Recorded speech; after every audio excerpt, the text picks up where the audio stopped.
We have two speakers today. Our first one is Ray Leese. He is a downtown Rotarian, a past president, a Paul Harris Fellow, all the good things.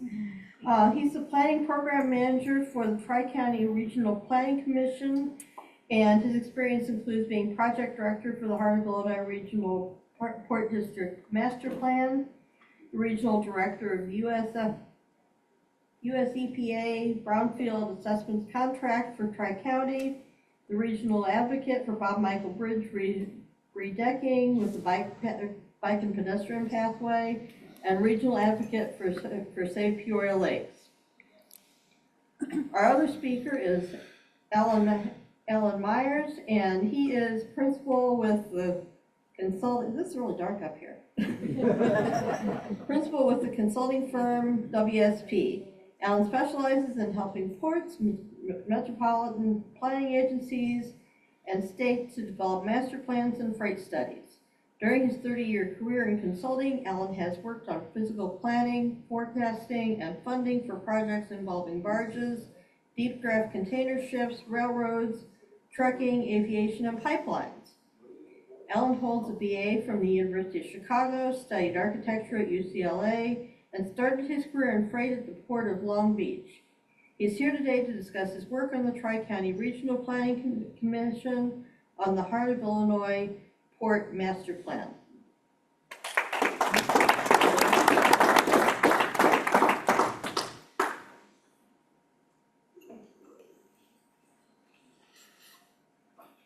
Thank you, Leah. And just to talk about the 6 degrees of connection that we have around here, and all of the good folks that I know in the club up here. I was, and not to show really our age, John, but John was he was the principal at Richwoods, as all of you know, and my 3 boys were there, had the fortunate experience to have John as the principal when they were going through Richwoods, and it was certainly a great experience for them, and they're still keeping in touch with their teachers and coaches, and so it's been great. And take it back even further, John went to Central High, I went to Woodruff, and we were both on the swimming team at the same time. So there you go, when you talk about Peoria connections, and so I've known John obviously a long time. So it's my pleasure to really introduce Alan, and I will just speak directly from the notes that I have here. But the Heart of Illinois Regional Port District is one of 20 Illinois port districts established by the Illinois State Legislature. The port district's boundaries consist of Peoria, Fulton, Tazewell, Woodford, and Marshall counties, and a portion of Mason County, other than the Havana Township. And the Port District is tasked with a defined mission to promote marine commerce and related activities, and has a set of powers and authorities to do so very similar to what municipalities have. It owns no property at this point and has no physical assets. With the Port District in advancing its mission, the Illinois Department of Transportation awarded a grant to Tri-County Regional Planning Commission to prepare the Port District's first ever Regional Port District Master Plan and Implementation Strategy. The planning began in June of 2023 as a collaboration between Tri-County, the Port District, and the Greater Peoria Economic Development Council. The planning is set to conclude in September of this year, just a month away, and a series of agency and community outreach meetings and presentations are underway to review the final draft of the recommendations, and we're here to share that information with you today. And I do have a one-page summary of all of the activities associated with the master planning effort. So if any of you would like that for reference, just see me after the meeting. I served as a project manager for the overall effort, and was assisted by the consulting firm led by WSP USA and project manager Alan Meyers. And I can say that, you know, we've had a great working relationship over the last 2 years. He's been very responsive, and I think that speaks well of WSP and the kind of people that they have, and the good decision that we made in hiring them initially. I think that Leah kind of went through some of his experiences, so I won't go into those, but if you could welcome Alan to the podium, I would certainly appreciate it. Alan?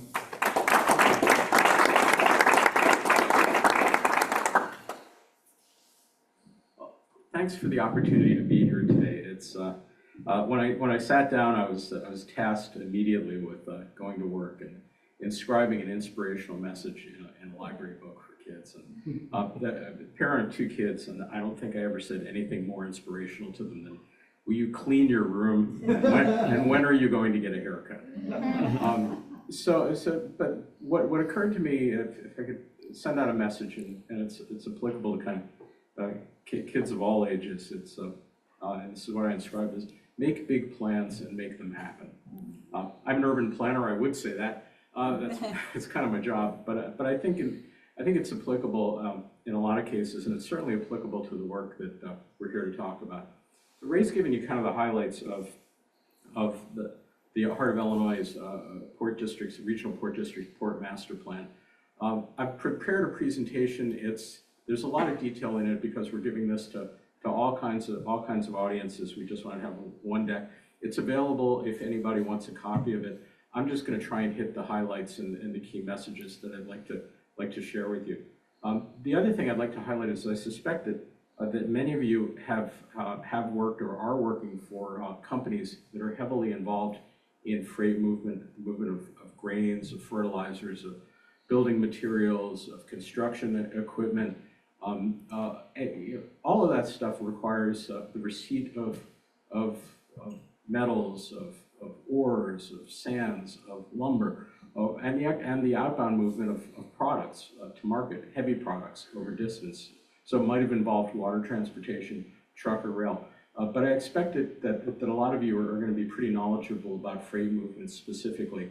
And I'd love to hear your thoughts, especially on what we're talking about for this work. So with no further ado, I'll demonstrate my utter lack of technical skills by pushing buttons and hoping something happens. Okay, there's a first time for everything. Thank you. As Ray mentioned, this work started with funding from the Illinois Department of Transportation. Over the last few years, decades really, IDOT has evolved from a roads organization to a multimodal planning organization that deals not only with roads, but railroads, ports, airports, and tries to build kind of a common framework and a common policy framework across these different parts of the multimodal transportation system. So one of the things that they found, starting about 5 years ago, was that there was a real lack of consistent state planning for the waterways. We have water, Lake Michigan, Ohio River, Mississippi River, Kaskaskia River, Illinois River, 5 different systems and a lot of facilities. And what they started doing was issuing planning grants for each of these port areas to look at their facilities, to think about master planning for the future, and to think about ways to implement the goals of the long-range transportation plan that DOT establishes. Basically, the goals are economy, livability, mobility, resiliency, and stewardship. And those are reflected in a whole series of state plans, including the ongoing long-range plan, Move Illinois. But it's something that we especially tried to implement in the Port District Master Plan.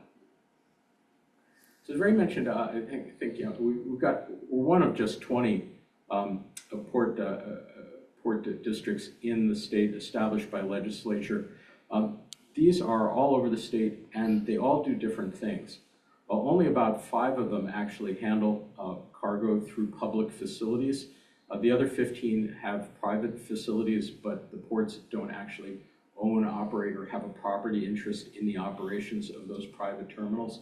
Some of them have airports or marinas, But the majority of them do not own or operate assets. They are authorities, and they have powers granted by legislature, and they cover significant geographies all over the state. But in some cases, at least half of them are really looking to establish their own mission and their own direction forward. And the Heart of Illinois Regional Port District falls into that category of an opportunity, kind of waiting to find its next steps and its next footing. The areas that Ray mentioned, the counties that are part of the Port District are shown in green here, and except again, so that covers everything except the Havana Township portion of Mason. We're also part of a larger planning district that's called the Illinois Waterway Port Commission area that includes 10 counties. There's planning for the Port Commission area that's ongoing. There's a recently completed port master plan for the Havana Regional Port District. There's also an ongoing master plan for the Port of Henry in Marshall County that is ongoing and near completion. So there's a lot of different overlapping plans that we were careful to try and coordinate with and bring together under the umbrella of the HRPD Port Master Plan. Our district, our key powers are to acquire, operate, maintain port facilities and related freight facilities, related recreational facilities. We can issue bonds, issue public finance similar to other municipal authorities. We can perform planning studies. There's the authority to issue permits along the waterways, but generally the mission is to act in a coordinated way to promote maritime use, positive use of Illinois' marine assets, consistent with the state of Illinois' guidance from legislature and from the Illinois Department of Transportation.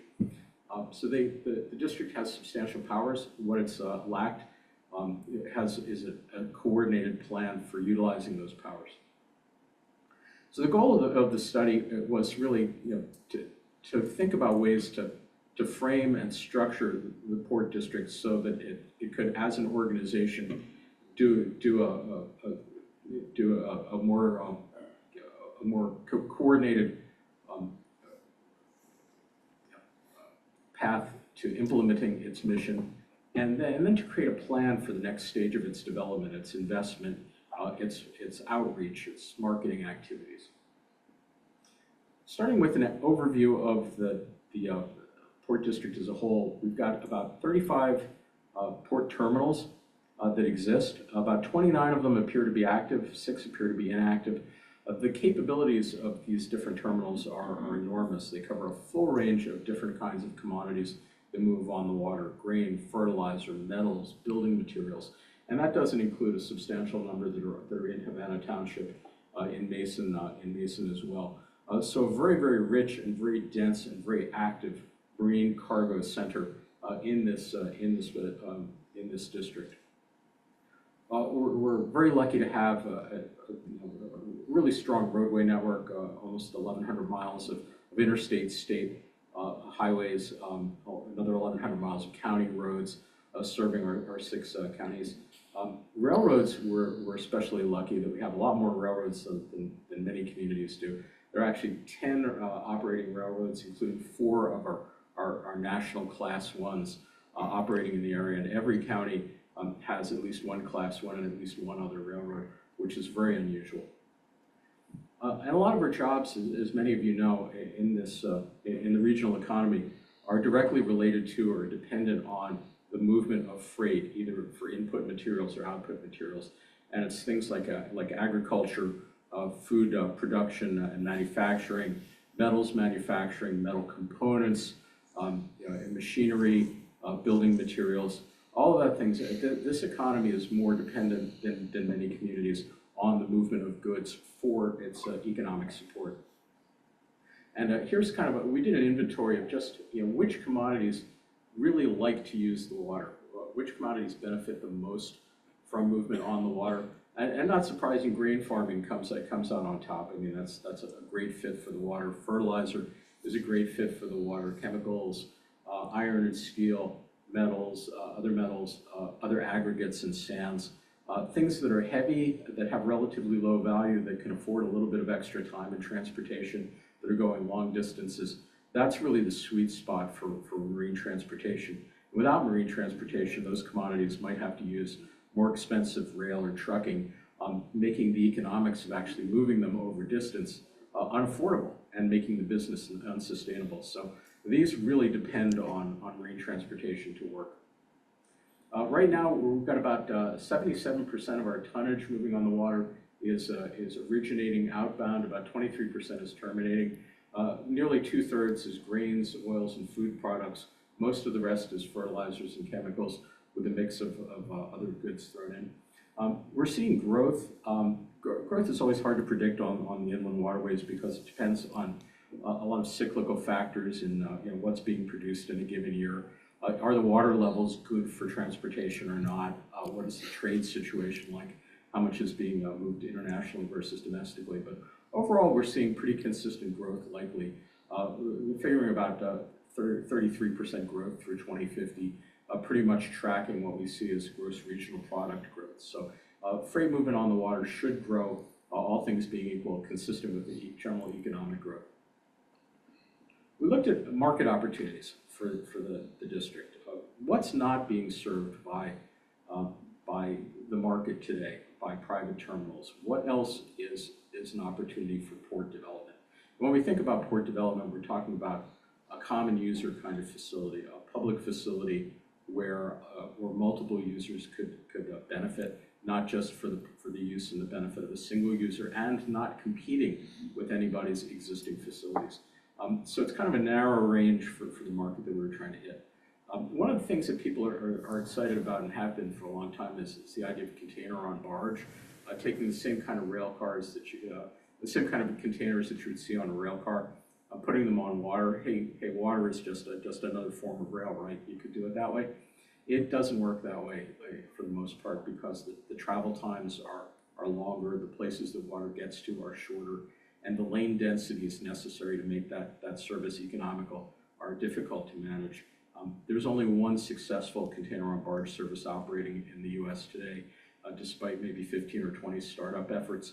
We don't see that as a good possibility for this region, not because it isn't a good idea, but just because there isn't the lane density necessary to make the economics of that service work. You could only run it once a month, and nobody's going to sign up for it if it only runs once a month. Corn, soybeans, related ag products, terrific market, but really well served by private industries today. If private industries needed to develop new facilities, it's possible that they could partner with the public sector to do it, but why would they? Typically, that's a private and a proprietary activity that they do as part of their business profile. Nobody that we talked to in the study indicated an interest in kind of a partnership in those kind of facilities. So we know they're out there, we know they're critically important, but we don't see them as a public investment opportunity at the forefront. Having said that, if somebody did come forward, I think people would be really excited. Fertilizer, kind of a similar situation, and it's also something that the Port of Henry is looking at potentially. We don't know exactly what the Port of Henry's recommendations are going to be because they're not going to be coming out until the end of this month. But so far, they've looked at fertilizer as one of the possibilities. Aggregates, another solid market, less tonnage but important, and that's an established target of the Havana Regional Port District Master Plan. So what does that leave us with? For a while, we wondered, is the whole market covered? And then talking with folks in the area, we really started focusing on a new opportunity that we think nobody is tackling, and that's iron, steel, and metals. There's a huge amount of manufacturing here that utilizes metals that not only in the end use of things like large machinery, building equipment, but also intermediate products, shapes, tubes, forms, things that are part of the larger manufacturing process. And this is an area that receives metals in various ways, various stages of finishing, but mostly by truck. Almost all by truck, in fact, based on the people we talked to. There's some rail, but not much. A little bit of water, but not much. We thought, well, is there a way to think about a water-based transportation of metals that could bring in basic shapes and forms to be finished for use locally, that could ship out scrap metals, that could go to mills that use the scrap for feedstock, that could take iron ore that's coming out of landlocked locations that really wants to get to mills on the water, and transload it from rail to the water, and do all that in a single location that's open to multiple users that could benefit multiple companies in this area without advantage or disadvantage to any of them, but advantaging them all in terms of their alternatives of being truck dependent. So that was really the goal we looked at. And there's a model for a kind of a similar facility in Kaskaskia right now for metals handling in and scrap out. And the thing we're looking to leverage is the fact that a lot of the steel mill capacity in the US that's new build is on the inland rivers. It's accessible on the Mississippi, on the Blackwater River, on the Arkansas. And linking up as part of that network is kind of an emerging opportunity, the same way that steel manufacturing historically was a Great Lakes thing with commodities moving back and forth. So that's what we zeroed in on. And we developed actually a template of what that kind of terminal might look like. So you're looking at a design concept for a two-berth facility that handles steel product in, scrap out, and iron ore out. This particular concept could be anywhere from 30 to 120 acres. It could fit on a variety of different sites as long as it has enough room for two berths and enough room for rail. And we started looking at physical locations within our 6-county planning area that could hold this kind of operation. And we zeroed in on a few that we thought were really good opportunities. One is the Liberty Steel site, one is at Kingston Mines, one is in Mapleton next to Kingston Mines, and one is the Edwards Power Plant. And we shared actually these designs around to the current property owners just for their interest as we move forward. We didn't have access to anybody's particular economics or their books or understand their kind of profit loss scenarios, but we did look at it from a pure transportation perspective and ran some economic numbers.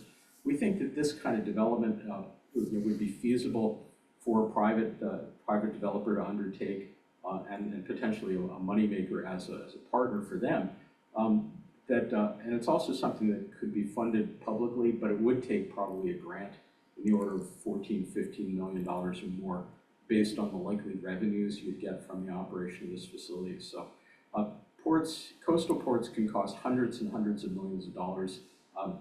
Cairo is looking at a potential port development that might cost around $100 million. So if we're talking about a public investment of something around $15 million here, we think that's a much more manageable scale and achievable scale. So that's kind of the facility development side. The other thing that we looked at with the port is, we're not just talking about benefiting individual properties or individual locations. What can we do that is more broadly applicable to every potential beneficiary in the 6-county planning region? And that's because these powers can be exercised anywhere in the region. We see 3 main avenues for providing that full regional benefit.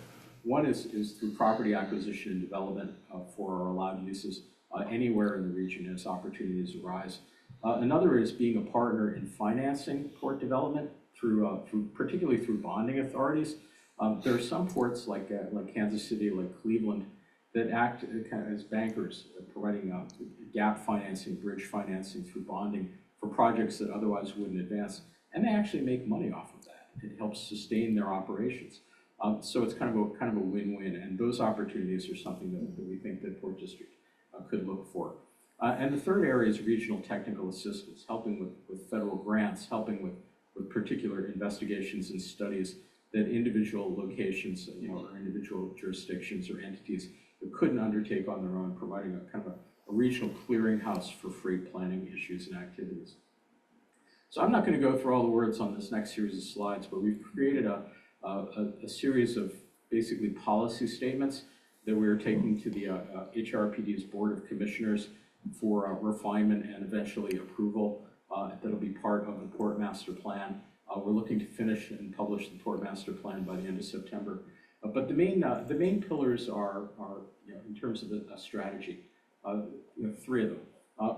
that HRPD shall be a regional partner and collaborator with everybody in its 6-county region. It'll be a regional developer looking at ways to build new facilities that meet market needs in a non-competitive way. And then it'll be financially independent and self-sustaining.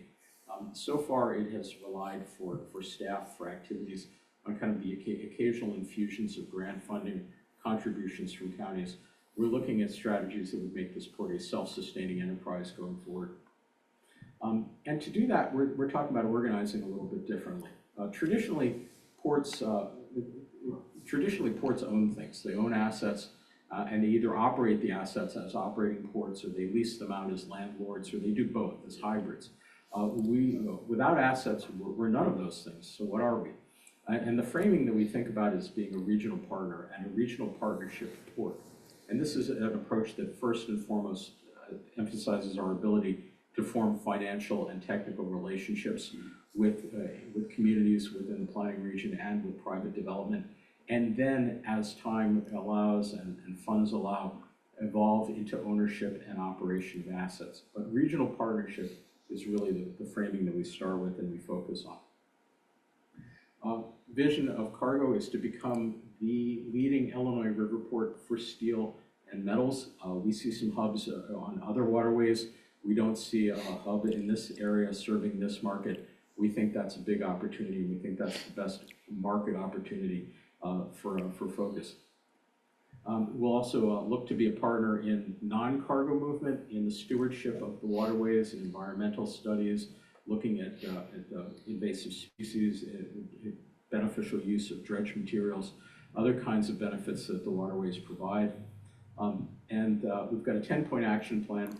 I'm not going to talk about each of all 10. I'll compress them to 3 in the interest of time. The first one is marketing and information. Getting the word out about what the Port District does. We've been established for 20 years, but I don't know that the visibility is there as far as what the Port District can do, how it can be a partner. So developing marketing materials, developing a strategy to reach out to folks in the community who can benefit from and help guide the future of port development in the region is a big deal. Particularly looking at partnerships with a number of properties that have been discussed at various points for potential development, including the city of Henry, which is looking at their facility with Ozinga, Port of Henry. That's in process. That's likely to be developed, and that might be the first thing out of the box within the Port District over the next couple of years. But there have also been interest in developing properties in the former Toman Grain Dock, along Wesley Road in Kirk, even the TPW rail yard in Tazewell, and also United Facilities. Discussions around all of them. And then Liberty Steel, Edwards, and Kingston Mines in Peoria. That's my own phone telling me to shut up and move along. I can't do anything without an electronic leash. So there it is. I'm almost done, selfish. And then the Liberty Steel, Edwards, and Kingston Mines sites are things that we want to follow up with, particularly Liberty Steel, where they may be our best opportunity. Expanding our outreach to the private industries generally, pursuing grant opportunities federally, not only for planning, but ultimately for implementation. And the big deal is looking at ways to secure revenue streams in the meantime. To do all this stuff takes legwork. Any of you who've been involved in economic development efforts over the years, you know that it takes work, it takes time, it takes commitment of people to get it done. And without a sustainable big way to pay their staff, to keep staff over the years, it's hard for organizations and ports to get that done. And many Illinois ports are in that same situation. More than half of them don't have revenues for staff. So asking the legislature as a group, all of those ports getting together for some minimal funding to keep the organizations going. We're looking at maybe $250,000 a year to start over 10 ports that might need it. So not a big program. Ideally, we'd like to grow to about $1 million in annual revenues to support a big port operation, but that's really where we're headed. So these are the first steps, and like I say, I'd be happy to receive your thoughts and input on things that we could do. Thank you.